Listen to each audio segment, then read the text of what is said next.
Chapter 23 Earth's Finer Forces. Earth, my mother, bid me learn truth in darkness to discern, like thy forces silently, work in true humility. Hymns of the Order of the 15. In the Orient, the foot is held in high esteem for its symbology, spiritual understanding, as well as for its beauty and symmetry. And frequent ceremonial washing are enjoined both by religion and hospitality. Shoes are worn only for protection, it being a breach of etiquette to enter the presence of a high dignitary with the feet covered. In places of worship, the shoes are left at the door, the devotee entering the holy place barefooted.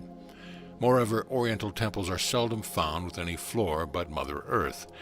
The pious Muslim sprinkles fresh earth in his shoes so that when compelled to wear them, he will still have his feet upon the earth.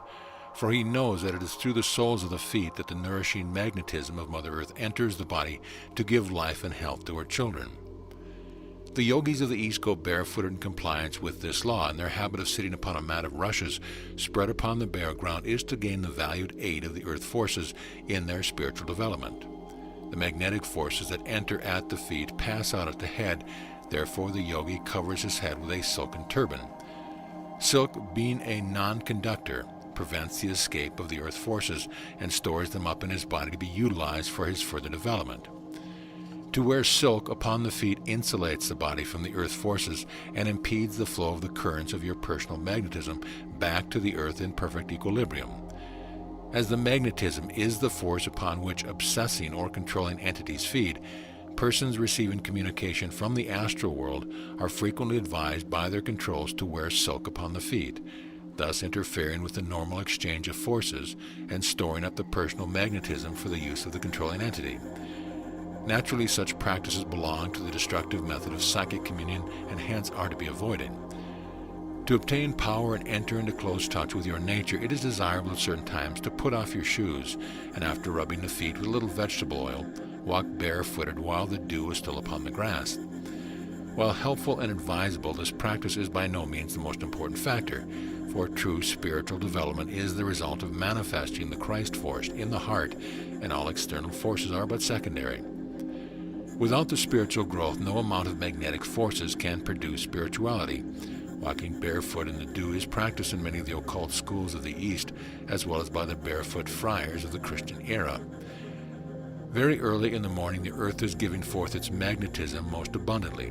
The forces which with the sun has filled the earth during the previous day have germinated in the darkness, as all life must, and in the morning are breathed out by Mother Earth in sufficient quantity to sustain her children through the day.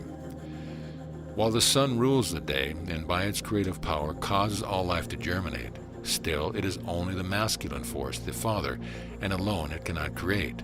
But when it is joined with the air, its expression, and commingled with water, the feminine force, deep within the bosom of the earth, a wonderful alchemical change called creation takes place.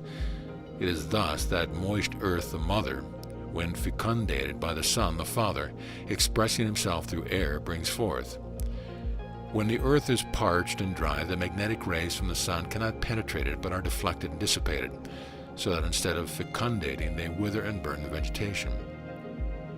It is through Mother Earth that the life forces are incubated and brought forth, not only by nature but for mankind. After the magnetic rays from the sun have fecundated the germs of physical life, they are developed and given forth by the breath of the earth. Well has the earth been called our mother, for only through the dual forces generated in the earth is life manifested and nourished. It is not sunshine alone that gives life, but it is sunshine absorbed, fecundated, and sent forth by the earth, assimilated by all vegetation through its roots and by all animal life through the soles of its feet, that gives the magnetic nourishment of the dual forces with perfect life and health. Modern medicine has accepted this fact under the name of Kneipp treatment, without knowing its rationale. Walking barefooted is now prescribed throughout Europe and at many sanitariums in this country as part of various nature cure procedures. In the ancient schools of the prophets and among the pupils of all the great teachers of the mysteries, great attention was given to the study of nature. The disciples, being separated from the world, were required to spend time in meditation close to Mother Earth, always with their feet bare and their heads covered. The earth force, if allowed uninterrupted play through man's body, bring to him, just as they do to the plants, the kind of magnetic nourishment suited to his requirements, in exact accord with his capacity to utilize it, to reach perfection in all planes. As well might we expect a rose to grow to perfection and a bloom with its roots suspended above the earth as for man to develop without contact with the earth. For not only does he draw health for his physical body from the earth, but also a power which aids in unfolding his inner faculties. We might give the rose sunlight, air, and water, and might tend it with all care, but unless Mother Earth was permitted to first imbibe the forces of the sun, air, and rain, and by her wonderful alchemical power transmute them into life force, the rose could not grow. In a similar manner, a mother eats and drinks and breathes, and by transmuting all the constituents of nourishment, brings forth their essence in the sustaining life force in the milk with which she feeds her babe. The prophet Isaiah said, "How beautiful upon the mountains are the feet of him that bringeth good tidings, that publish peace. The earth breathes, the mountain acting as her lungs. They are upheaved by our efforts to throw off in greater abundance the magnetic life force." While in the human body impurities are breathed out and fresh air is breathed in, just the opposite takes place in the case of the earth entity. Impurities sink into the earth and are indrawn and purified, and are then breathed out as pure magnetic currents of life force. Hence, upon a mountain the currents would be felt most strongly, and a disciple dwelling there, if at all developed, would thus be enabled to carry the good tidings and publish peace with greater power. It is not mere elevation that permits this action, but the porosity and character of the rock formation. Each portion of the Earth's surface gives out its particular and characteristic force, which influences not only the climate and vegetation, but also the mentality and nervous system of its inhabitants. In a general way, the force thrown off by mountains is the masculine or father force corresponding to the will. It is a hardening force, which is exhilarating, yet which makes for ruggedness and stability and gives the power to endure. For instance, the Rocky Mountains may be considered the backbone of this continent. They form a great wall or barrier which is continually being strengthened, so that when the cyclic cataclysm occur, as they must not only at the end of the root race, the fifth, but also in a minor degree at the end of its fifth sub-race, the Rockies will indeed be a backbone that shall preserve the portion of the continent which is destined to survive. Hence, while excellent for hardy pioneer types, barren and rugged mountains send out a force which is very hard for a spiritually advanced or sensitive person to withstand or correlate with. Nevertheless, from them should be gained the power to endure, the power of stability and perseverance. Only those advanced souls who have mastered or correlated with these forces, or persons whose centers are not developed to respond to them, can endure a lengthy sojourn in high mountains. On the other hand, the characteristic of the seacoast, especially in southern or tropical countries, is the mother force, the power to bring forth corresponding to love.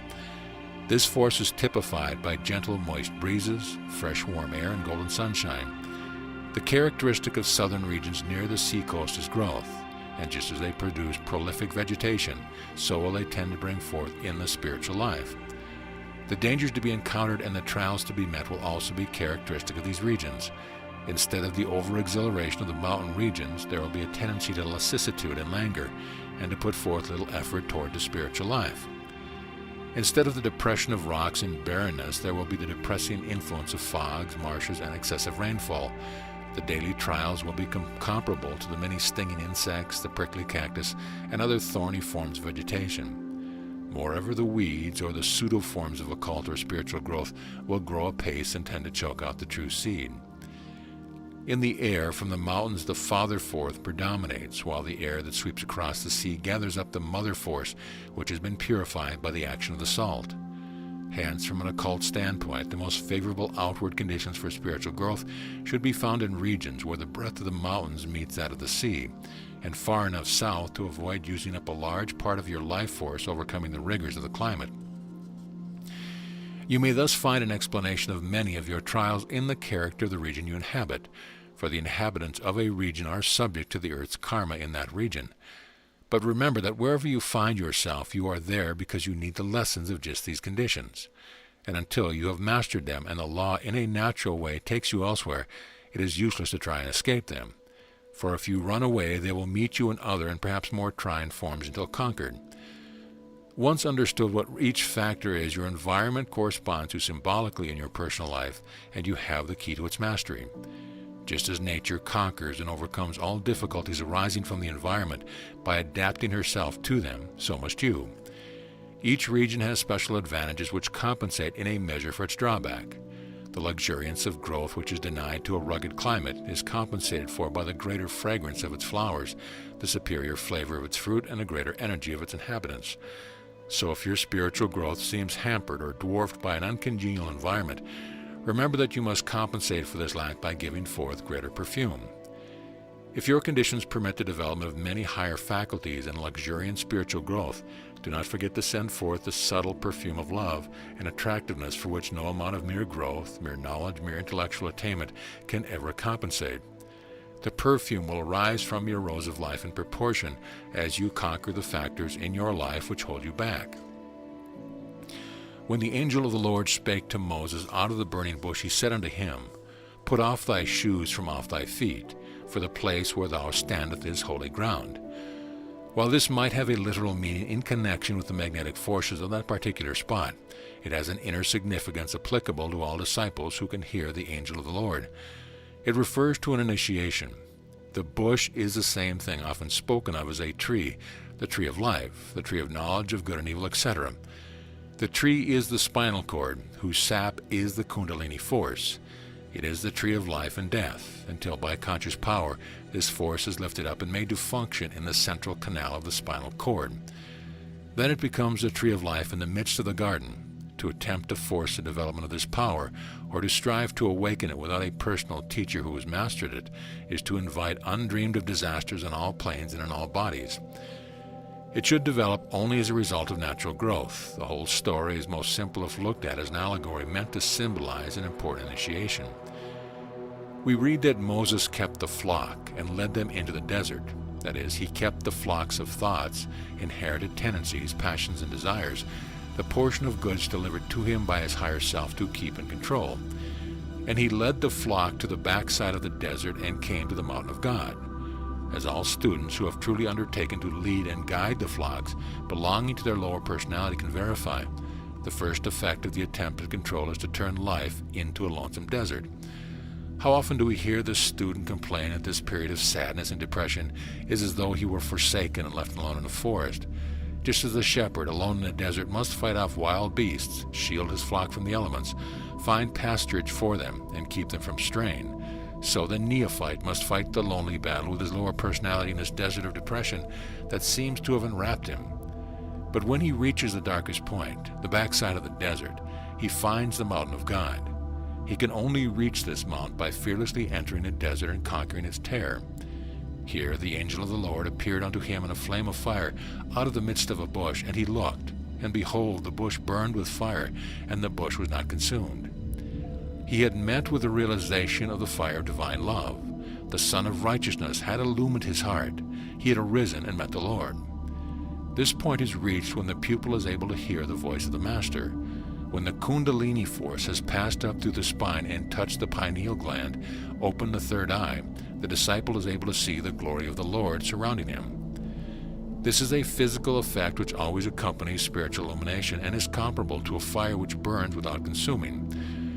But while this is a physical effect accompanying illumination, remember, it is not the cause of illumination, merely an effect. And out of the midst of the bush he will hear the voice of the Lord. But first comes the summons, put off thy shoes from off thy feet, as the feet symbolize spiritual understanding. So the shoes symbolize a conception of truth which has been molded and adapted to the understanding. Before the student can receive spiritual illumination, all old conceptions or coverings to his understanding must be put off or laid aside that the understanding may receive the light direct. It is not that the old conceptions must be despised, for we do not despise our shoes when we take them off, but that the understanding must be absolutely unhampered before spiritual illumination can come. The law back of this manifests equally in the outer world. The pioneer in any plane of activity must turn aside from the path marked out by the dictum of others.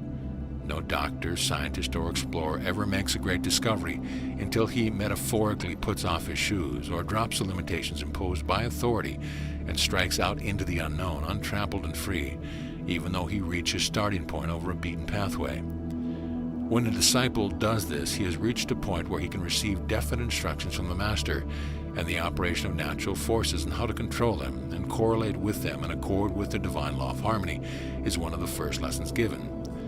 Again we read, "He brought me up also out of a horrible pit, out of the miry clay, and set my feet upon a rock, and established my goings." Miry clay, being non-porous, is the least magnetic, and precludes the escape of the life force from the earth, while rocks, high hills, and mountains are distinctly advantageous. Science is beginning to discover that it is the earth itself that brings forth rather than the rain or even the sun. They have discovered that far better crops can be raised when the topsoil is kept loose and pervious to the magnetic forces.